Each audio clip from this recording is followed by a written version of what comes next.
한 주간 잘 지내셨습니까? 우리 옆에 계시는 분들 한번 얼굴 한번 봐볼까요? 얼굴 한번 보시고 눈을 보시면서 이렇게 한번 인사합시다. 잘 지내셨습니까? 별일 없으셨습니까? 네.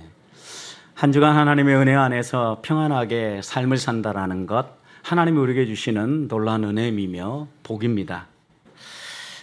하나님이 주시는 평안, 세상이 알지 못하는 평안이죠. 어떤 환경과 어떤 어려움을 겪으면서도 하나님을 의지하고 하나님을 따라갈 수 있는 힘이 하나님이 주시는 이 마음의 평안으로부터 흘러나옵니다. 지난 목요일 갑작스러운 연락을 받았습니다. 우리 형권사님이 뇌출혈로 쓰러졌다는 연락이었습니다. 수요일까지 목자 모임에 책 나눔을 할 때 잘 대답도 하시고 웃으면서 말씀을 하셨습니다. 예배 때는 경배와 찬양팀에서 같이 찬양도 하셨습니다. 그런 분이 갑자기 쓰러졌다는 이야기를 듣고 하나님이 무엇을 말씀하실까 생각을 했습니다. 여러분, 그런데 그것만이 아니라 화요일 날 아침에 새벽 기도에 나오는데 아내가 차에서 내리면서 엄지손가락이 차문에 들어가 버렸습니다. 그래서 어쩔 수 없이 새벽 기도 반주를 할 수 없을 정도로 부었고 또 피멍이 들어서 주사 바늘로 그 피멍을 뽑아야만 했었습니다. 근데 그때 그 일을 겪으면서 좀 조심 좀 하지라는 이런 마음만 속으로 생각을 했습니다. 근데 이런 일이 있고 나서 또다시 우리 형권사님 소식을 들으면서 하나님이 지금 무언가 말씀하고 계시는구나 라는 느낌을 받았습니다. 하나님은 우리 공동체가 기도하기를 말씀하시는구나 라는 생각이 들었고, 그 생각이 들 때 우리 자체 회장단들에게 연락을 취하고 중보기도를 요청했었습니다. 우리는 신앙의 결단을 할 때 항상 하나님이 지금 즉각적으로 우리에게 말씀하시는데 그것을 잘 알지 못하고 하나님 오늘보다는 내일이 더 좋을 것 같아요, 지금은 제가 좀 바빠요 라고 말하면서 미룰 때가 많이 있습니다. 제가 전에 섬겼던 교회에서 전도파 훈련을 하고 복음을 전하는 일을 주로 담당했었기 때문에 한 분이 조금 건강이 좋지 않아서 복음 제시를 해달라는 요청을 했습니다. 너무 분주했고 시간을 낼 수 없을 정도로 몸도 피곤했습니다. 그래서 조금만 뒤로 미뤘다가 복음을 전해야 되겠다라고 양해를 구하고 시간을 뒤로 미뤄 놓았었습니다. 그런데 복음을 전하기도 전에 이분이 하나님의 부름을 받은 것입니다. 저는 그때 그 경험을 하면서 하나님 앞에 기도했던 결심이 하나 있었습니다. 하나님, 어떤 사람이 내게 복음을 전해달라고 요청하든지 뒤로 미루지 않고 즉각적으로 순종할 수 있도록 제 마음을 다듬어 주시옵소서.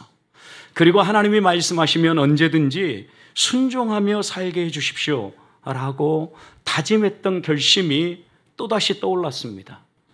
하나님이 말씀하실 때 늦추지 말고 내일로 미루지 말고 오늘 기도하게 해주시고 오늘 회개하게 해주시고 오늘 순종하며 헌신하게 해주십시오 라는 기도가 다시 나왔습니다. 성도 여러분, 내일은 우리의 시간이 아닙니다. 그럼에도 불구하고 우리는 하나님이 말씀하실 때 내일을 기약합니다. 오늘이 아니라 내일을 기약하면서 내일 무슨 일인가가 이루어지겠지 막연한 기대를 하는 것입니다. 본문에서 만나는 바로도 보십시오. 나일강이 핏물이 되었습니다. 생명줄이 끊어졌습니다. 그럼에도 불구하고 일정 시간이 지나고 회복되는 걸 보면서 다시 마음이 강팍해져서 이스라엘 백성을 하나님을 예배하도록 보내주지 않습니다. 그래서 오늘 8장 1절부터 읽어보면 하나님은 다시 바로에게 경고합니다. 경고의 말씀을 주시는 겁니다.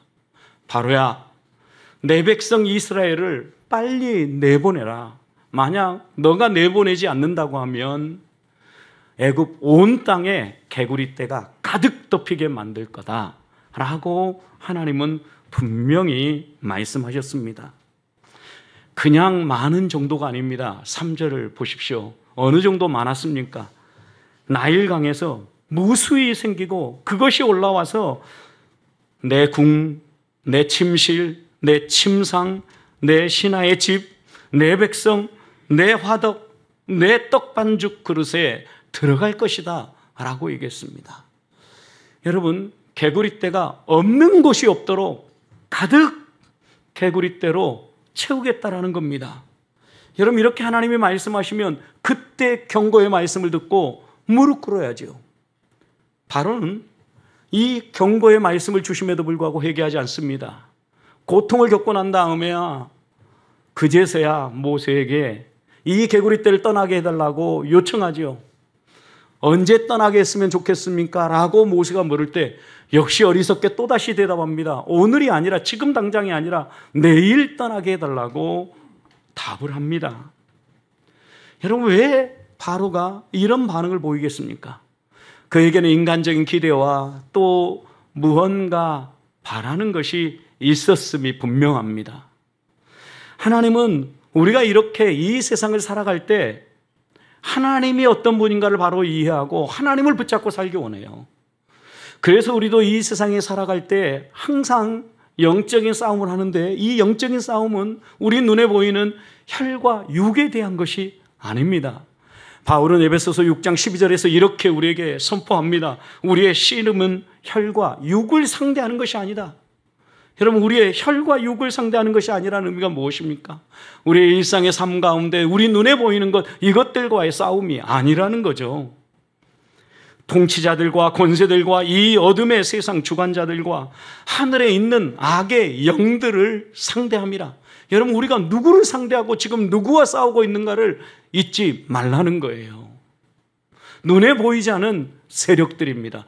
눈에 보이지 않는 악한 영들입니다.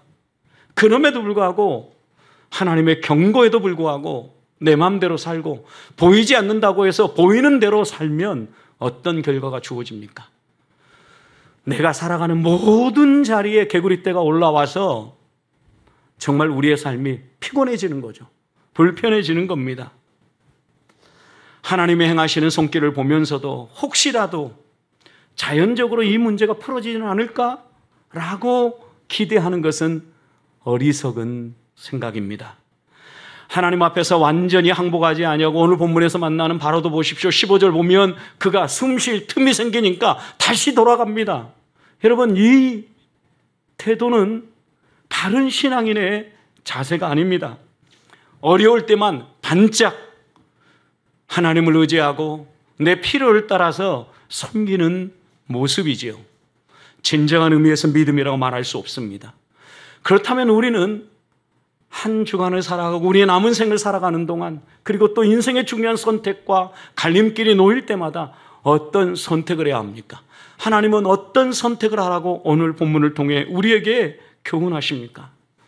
첫 번째, 하나님이 우리에게 교훈하는 것은 순리를 선택하라고 말씀하십니다. 1절부터 4절 말씀을 보면 하나님은 정확하게 말씀하셨습니다. 내 백성을 보내라. 너 보내지 않으면 개구리 재앙으로 고통을 겪을 것이다. 분명히 말씀하셨고, 이 경고의 말씀에 불응한 바로에게 6절 말씀을 보면 개구리가 올라와서 약속하신 말씀대로, 경고하신 말씀대로 애굽 땅에 가득하게 하신 것입니다. 궁에도 있었을 것입니다. 그들의 신전에도 있었을 것입니다. 심지어는 떡 반죽 그릇까지 개구리떼가 다 들어왔습니다. 여러분, 생각해 보십시오. 정말 한적한 휴가를 위해서 시골에 갔는데 시골 저녁 소리가, 개구리가 개골개골 울면 어떻습니까, 여러분?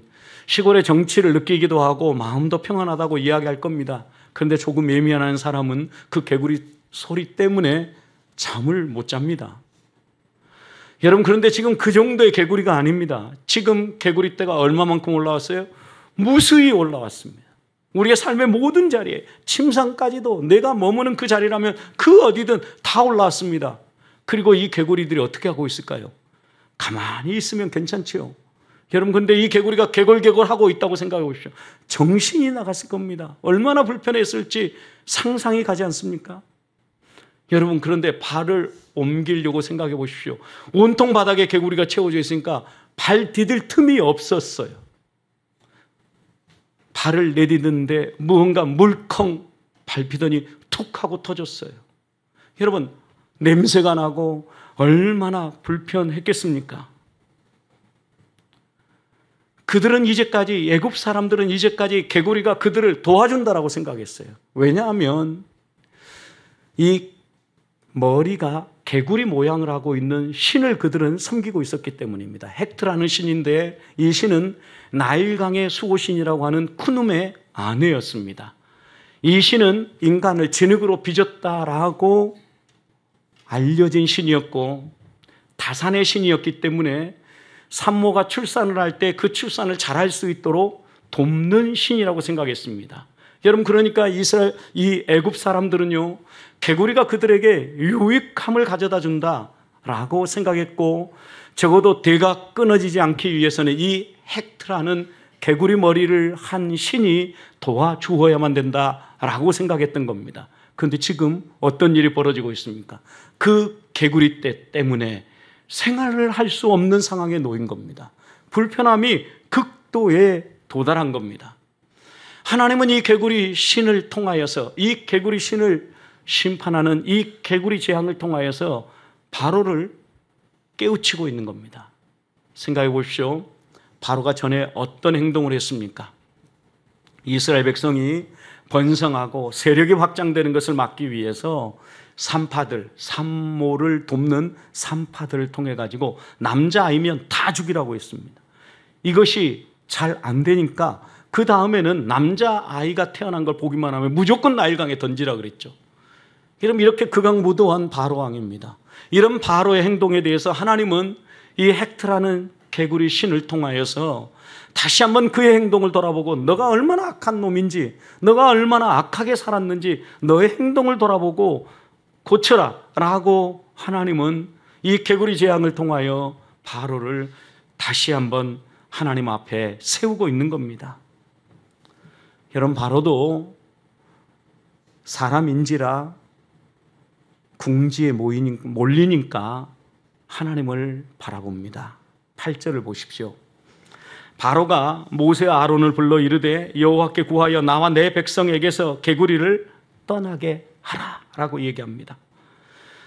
그리고 나서 이렇게 얘기합니다. 내가 이 백성을 보내리니 그들이 여호와께 제사를 드릴 것이니라. 하나님이 말씀하시는 말씀대로 그가 순종하겠다라고 얘기합니다. 여러분, 이제까지 경고의 말씀을 하고 하나님의 말씀으로 이야기를 해도 끔찍하지 않던 바로입니다. 그런데 언제 반응합니까? 자기가 불편하니까, 내 삶이 피곤하니까 그제서야 반응을 보입니다. 그제서야 하나님께 기도해달라고 하나님을 믿지도 않는 사람이 모세에게 요청을 합니다. 어리석은 삶입니다. 우리도 이런 어리석은 신앙생활을 혹시 하지 않습니까, 여러분? 하나님은 부단히 우리에게 여러 가지 말씀으로 경고하고 하나님의 말씀을 따라 살아가라고 우리에게 찾아오시고 순간순간마다 말씀합니다. 그런데 우리는 하나님이 이렇게 말씀하시는데도 그냥 지나칩니다. 하나님, 제 삶이 그렇습니다. 형편이 그래서 어찌할 수 없습니다. 이렇게 생각을 하면서 그냥 하나님 주시는 마음들을 덮어버리고 갈 때가 많습니다. 여러분, 그런데 이렇게 하나님의 말씀을 무시하고 가면 반드시 문제가 터지게 되어 있습니다. 바로 보십시오. 하나님의 경고의 말씀을 듣고 그가 빨리 이렇게 반응을 보였으면 얼마나 좋겠습니까? 그러나 그는 고통을 겪고 나니까 그제서야 깨닫는 겁니다. 무엇을 통해서요? 개구리 떼를 통해서요. 하나님이 우리 인간을 창조하실 때 어떻게 창조하셨습니까? 모든 만물을 다스리는 만물의 영장으로 창조하셨습니다. 개구리 떼도 우리의 다스림 안에 있는 겁니다. 그런데 여러분, 이 하나님의 백성이, 하나님의 사람이 하나님의 뜻대로 살지 못하도록 방해하는 이 바로를 깨우치는데 하나님이 어떤 방법을 동원하십니까? 자연의 순리를 역행하게 만드는 겁니다. 개구리 떼를 보내어서 물가에 있어야 될, 강가에 있어야 될 그 개구리떼를 삶의 자리로 다 보내어서 바로를 깨우치고 있는 겁니다. 하나님의 말씀을 듣고 하나님이 보낸 선지자의 말을 듣고 깨닫지 못하니까 여러분, 개구리떼가 바로를 깨우치고 있고, 그렇게 고통을 겪고 난 이후에야 하나님께 기도라도 해달라라고 요청하고 있는 겁니다. 재앙을 통해서 하나님이 이루시려고 하는 목적이 드디어 이루어지고 있습니다. 그런데 어떻게 이루어집니까? 어리석게도 어려움을 겪고 고난을 겪고 난 후에야 깨닫고 있다라는 겁니다. 여러분, 여기서 우리들이 다시 한번 마음에 새겨야 될 것이 있습니다. 하나님이 우리에게 찾아오셔서 말씀하실 때 빨리 하나님의 원리와 하나님의 말씀을 따라 하나님의 백성이 어떻게 사는 것이 하나님이 원하는 것인지 순리를 찾아야 합니다. 순리를 따르는 것이 하나님 백성의 삶입니다. 하나님의 백성으로 마땅히 해야 될 삶은, 하나님은 우리를 하나님만 의지하는 하나님의 자녀로 세우셨습니다. 하나님이 우리에게 말씀하시고 경고할 때 제일 먼저 우리가 찾아야 할 순리가 있다고 하면 하나님을 인정하는 것입니다. 하나님을 내 삶의 주인으로 다시 받아들이는 겁니다. 하나님의 주권을 인정하는 것입니다. 하나님이 나의 삶의 주인이십니다 라고 고백하고 교훈하시는 대로 순종하며 내 행동을 바꾸는 것입니다. 이것이 순리를 따르는 삶입니다. 그래야 평안하게 살 수 있습니다. 그래야 하나님이 약속하신 복을 이 땅에서 누리며 살아갈 수 있습니다. 사랑하는 성도 여러분, 순리를 거스리고 하나님의 말씀을 마음에 새기지 않고 고난과 아픔을 겪고 난 후에야 하나님의 말씀을 떠올리고 그제서야 하나님 앞에 무릎 꿇어 기도하는 것은 어리석은 신앙생활입니다. 하나님 앞에서 경고의 말씀을 들었을 때 무릎 꿇으십시다.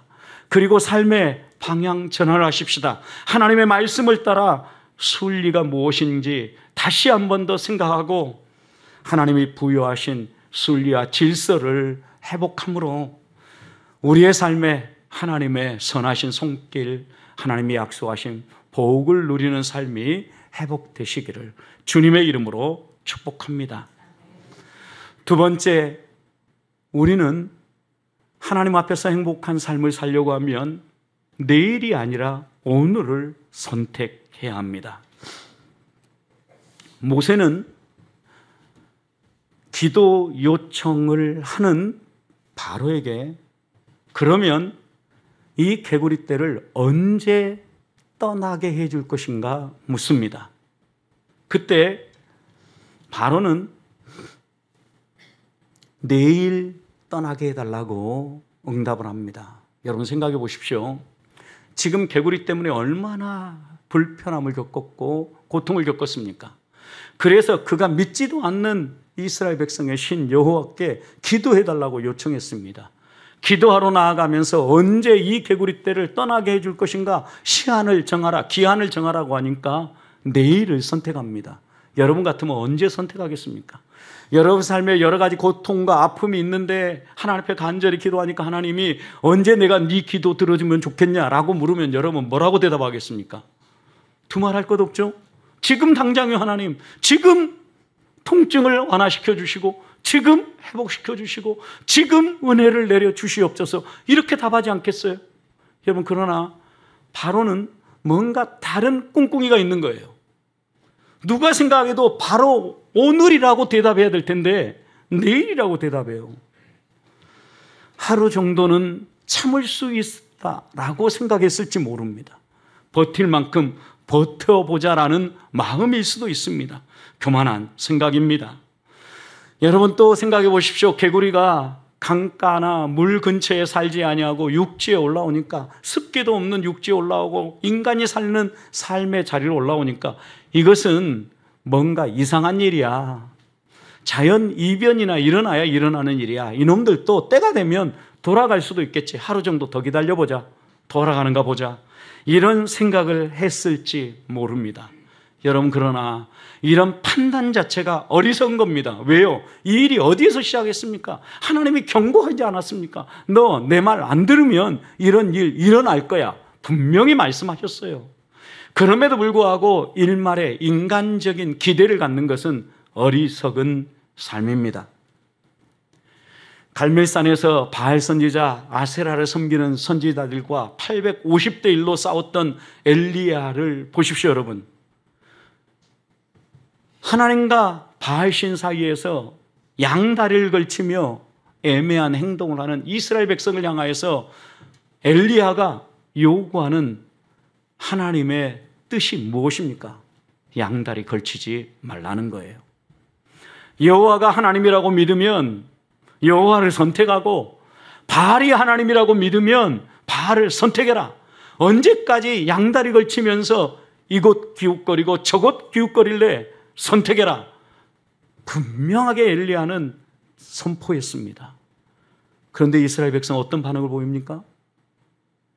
아무런 응답도 하지 않습니다. 여러분, 이때는 갈멜산에서 영적인 전투가 아직 일어나지 않았어요. 영적인 전투 바로 직전이에요. 하나님께서 불을 내리시는지 바알이 불을 내리는지 아직 판가름이 나지 않았어요. 여러분, 그러나 그때 선택해야 되지 않겠습니까? 그들은 바알이 진짜 신인지 하나님이 진짜 신인지 눈으로 확인해야만 선택하겠다라고 주저하고 있는 거예요. 우리도 하나님 앞에서 신앙생활할 때 하나님 보여주십시오. 보이면 내가 경험하면 믿겠습니다. 이렇게 반응할 때가 얼마나 많은지 모릅니다. 여러분, 본문에서 만나는 바로도 생각해 보십시오. 자연현상이 아니라 하나님이 하시는 일이라는 것을 그는 분명히 알았을 겁니다. 그럼에도 불구하고 하루를 뻗당기지 않습니까? 이가 하나님 앞에 나와서 기도해 달라고 모세에게 요청할 때 요술사들을 먼저 움직여보지 않았겠습니까? 개구리가 땅에 올라오니까 요술사들도 똑같이 개구리가 땅에 올라오게 하지 않았습니까? 마치 요술을 부리는 사람들이 피리를 불면 그 피리 가락에 코브라가 춤을 추는 것처럼 아마도 이 개구리 떼 몇 마리가 올라왔을지 모릅니다. 여러분, 그렇다면 이 바로가 이 요술사들에게, 야, 이 개구리 떼 때문에 힘드니까 너희가 무슨 조화를 부려서라도, 어떤 주문을 외워서라도 이 개구리 떼를 다시 강가로 좀 떠나보내게 해달라 요청해보지 않았겠습니까? 왜요? 여호와께 기도해달라고 한 걸 보면 분명히 이는 했을 거라고요. 안 된다라는 걸 확인한 거예요. 그러니까 모세에게 나와서 기도해달라고 요청한 거예요. 그러면서도 하루를 더 버티고 있는 이 악한 바로를 보십시오. 여러분, 우리는 하나님 앞에서 한번 생각해 봐야 됩니다. 사탄은 철저하게 우리가 하나님을 믿고 따르는데 방해하고 우리를 흔들어 놓는데, 마치 이 요술사처럼 눈속임을 하면서 우리를 흔들어 놓는 존재들이 얼마나 많은지 모릅니다. 생각해 보십시오. 사탄도 하나님이 하는 일을 은근히 흉내냅니다. 여러분, 흉내내죠. 비슷하게 합니다. 여러분, 그런데 근본적으로 문제를 바꿔놓지는 못합니다. 마치 마술사들이 똑같이 개구리떼가 올라오게 했을지는 몰라도 그것도 눈속임이겠지만 개구리떼가 강가로 돌아가게는 못했던 겁니다.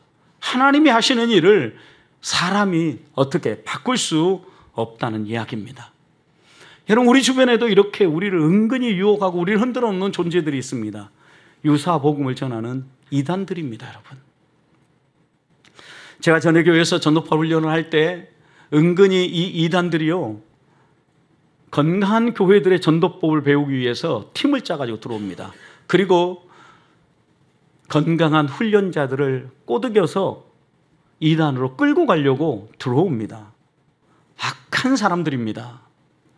지난 월요일 날 군선교연합회에서 전도 강의를 좀 해달라고 해서 방문했는데 거리가 좀 멀어서 제가 좀 일찍 도착을 했습니다. 그런데 제 앞에 바로 이 군 선교사들을 위한 교육 과정이었는데 복음의 전함이라는 선교단체가 먼저 강의를 하고 있었습니다. 그 강의를 듣는데 저희도 복음의 전함이 사용하는 이 몇 가지 전도 용품들, 이미지들 이런 것들이 좋아서 조금 받아서 쓰려고, 왜냐하면 그전에는 무료로 누구나 다 쓰게 해주었거든요. 그런데 이게 닫혀 있어요. 그런데 그때 강의를 들으면서 이유를 알았어요. 이단들이 조용히 들어와가지고 그냥 모든 전도 용품과 전도 디자인과 전도의 전략들을 오픈하니까 도용해 간다라는 거예요. 정말 악한 사람들입니다. 그리고 그들이 마치 진짜인 것처럼 거짓말을 하는 겁니다. 그런 점에서 우리는 진짜와 가짜를 구분할 수 있어야 합니다. 하나님은 우리가 무엇이 진짜인지, 무엇이 하나님의 말씀인지, 무엇이 사탄의 이야기인지 분별하라고 하는 겁니다. 여러분, 한 가지는 분명합니다. 하나님은 내일 하라고 말씀하지 않습니다. 하나님 우리에게 찾아오실 때 항상 오늘 하라고 말씀하십니다. 저는 우리 보배교회 성도들이 하나님 앞에 설 때마다 하나님이 내게 무엇을 교훈하든 하나님이 하시고 하나님이 내 삶의 주인이라고 믿는다면 하나님의 교훈에 내일로 미루지 말고 오늘 당장 지금 순종하며 나아가는 하나님의 사람들이 되시기를 주님의 이름으로 축복합니다. 마지막으로 우리가 하나 더 하나님 앞에서 선택해야 될 것이 있다고 하면 매 순간 하나님을 선택하는 겁니다. 하나님의 손길을 선택하는 것입니다. 10절을 보십시오. 왜 언제 이 개구리 떼를 떠나게 해주면 좋겠냐? 어떻게 기도하면 좋겠냐? 기한을 정하라고 말하는 이유가 무엇입니까? 만약 기한을 정하지 아니하고 개구리가 떠난다면 아마도 이 바로는 우연의 일치이고, 야, 개구리가 원래 강가에 사니까 지네들 사는 대로 돌아갔겠지, 이렇게 우길지도 모르는 사람입니다. 여러분, 기한을 정하라고, 그리고 기한을 정하여 기도했을 때 여러분 12절 보십시오. 모세가 여호와께 기도합니다. 13절 여호와께서 모세의 멋대로 말대로 하나님 내일 바로가 이 개구리 떼가 다 떠나기를 원합니다. 이렇게 기도하자 하나님은 모세의 말대로 어떻게 했어요? 개구리를 집과 마당과 밭에서 나와 다 죽게 만들어줬다라는 거예요. 여러분, 결국 기한을 정하라는 것은 하나님이 하신다라는 것을 보여주려고 하는 거예요. 우연의 일치가 아니라, 자연의 현상이 아니라 하나님께서 이 개구리 떼를 다 떠나게 한다라는 것을 증거하기 위해서 모세는 바로에게 기한을 정하라고 요청한 겁니다. 여러분, 그런데 하나님 보십시오. 기도에 응답해 주시는데 하나님은 얼마나 우리를 사랑하는지요. 개구리 떼를 강으로 돌려보내지 않았어요. 어떻게 했습니까? 집과 모든 곳에서 다 나와서 죽게 했어요. 여러분, 그리고 14절을 보면 사람들이 그것을 쌓았는데 큰 무더기가 되었고 냄새가 났어요. 여러분, 만약 개구리가 다시 강으로 돌아갔다고 생각해 보십시오. 이 개구리가 또 마음 변하면 또 올 거 아닙니까? 하나님은 이 개구리 떼를 다 나와서 죽게 만들므로 이 개구리 재앙을 마무리했다, 끝냈다라는 것을 선포하신 거예요. 너가 회개하고 너가 내 백성을 예배하도록 보내겠다고 하니까 너의 말대로 해라. 대신에 이 개구리 재앙은 완전히 없게 해줄게. 그리고 여러분, 다시 나일강으로 돌려보내지 않는 것은 그들이 믿는 신이 얼마나 가짜인가를 보이기 위해서 하나님은 이 개구리 신을 다 죽이신 거예요. 사랑한다라는 걸 보여준 거죠. 여러분, 그리고 이 죽은 개구리가 큰 무더기로 쌓였습니다. 무수한 개구리가 죽었다라는 거죠. 여러분, 그러면 하나님은 왜 이 개구리를 죽였을까요? 바로를 위해서입니다. 하나님은 바로를 사랑하십니다. 바로가 변하기를 원하시는 겁니다. 바로를 위해서 이 개구리 떼를 다 죽여서라도 그의 마음이 돌아서기를 원하셨던 겁니다.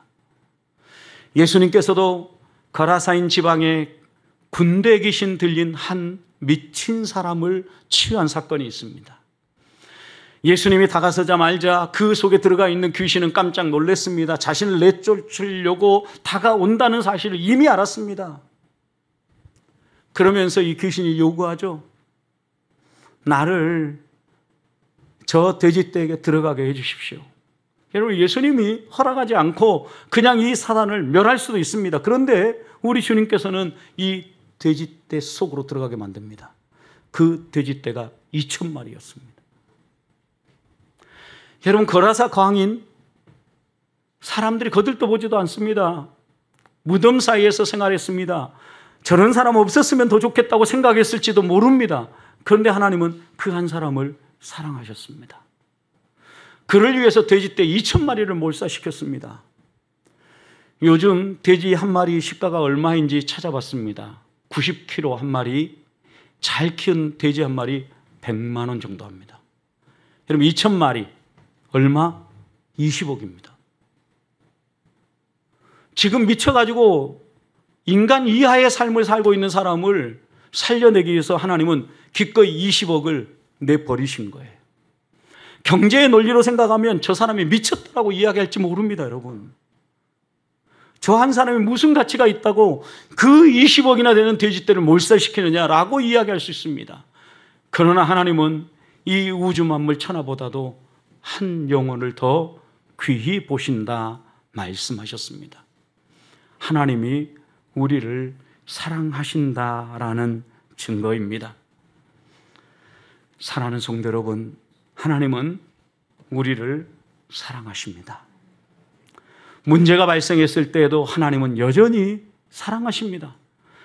우리가 이 모든 문제로부터 풀어나고 해방될 수 있는 길은 우리를 사랑하시는 하나님을 붙잡는 것입니다. 하나님을 붙잡는 가장 좋은 방법이 있다면 하나님께 부복하고 하나님의 도우심과 긍휼을 구하는 기도를 드리는 것입니다. 기도는 우리가 살아가는 이 세상의 모든 무질서를 해결하고 하나님의 진리와 하나님의 질서를 회복하는 방법입니다.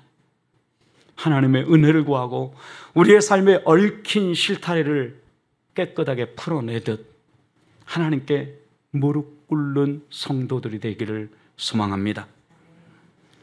모세를 보십시오. 이 진리를 알았기 때문에 모세는 바로가 기도해달라고 요청할 때 그냥 그 기도 요청대로 마무리 진 게 아니라 바로가 그 기도에 함께 동참하게 만든 겁니다. 구경꾼이 아니라 기도에 동참하는 사람이 되게 한 겁니다. 왜요? 시한을 정하게 하잖아요. 그도 기도하게 한 거죠. 그가 정한 시간에 하나님이 이렇게 일할 수 있도록 그도 하나님을 바라보게 한 거예요. 성도 한 사람이 건강하게 깨어 기도하고 하나님을 바라보면 그 주변에 있는 사람들도 함께 하나님을 바라보고 구경꾼이 아니라 하나님이 행하시는 일에 동역자로 설 수 있음을 교훈하시는 말씀입니다. 하나님의 일을 경험하려면 하나님 앞에 무릎 꿇어야 합니다. 하나님을 인정해야 합니다. 한 주간 하나님이 행하시는 일에 구경꾼으로 사는 게 아니라 하나님의 일에 동역자로 서기 위하여 기도의 사람으로 사십시다. 그리고 기도하면서 하나님의 손길이 드러날 때마다 하나님께 영광을 돌리며 우리의 남은 생에 하나님만 붙잡고 따라가는 주의 자녀들이 되시기를 주님의 이름으로 축복합니다.